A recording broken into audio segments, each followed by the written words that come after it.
Hello everyone, in this video I'm going to show you how to install apps in Microsoft or Windows laptop. So for this you have to click on the start button, then you have to search for the Microsoft Store option from here, and if you click on the Microsoft Store it will take a couple of seconds because it depends on the internet speed and the specifications of your device. Then you have to click on the apps option from here, and then it will take again couple of seconds. As I said, it depends on your internet speed, and here you will get lot of apps and applications that you'd mostly like, and here are all kinds of apps. For example, these are free and this will cost some money. It depends on the applications. For example, the Adobe Photoshop is paid, and if you would like to install it you have to pay for it.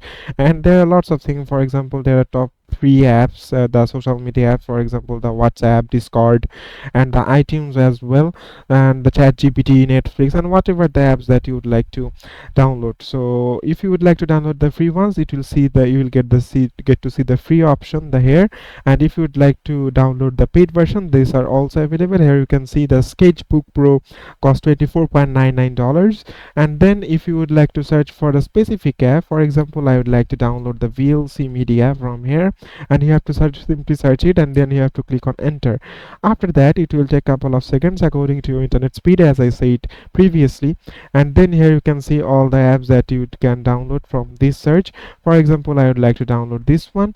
Then you have to simply click on it, then you have to wait a couple of seconds, then you have to click on install. After installing it, it will take a couple of seconds to install, and here you will get the option of open, and you can simply click on open to use that app, or you can go to the start version. Then you have to search for the VLC Media, and here we can see the VLC Media is here. If you simply click on open, then it will simply make your app open. So it is as simple as that, guys. Thank you very much for watching this video.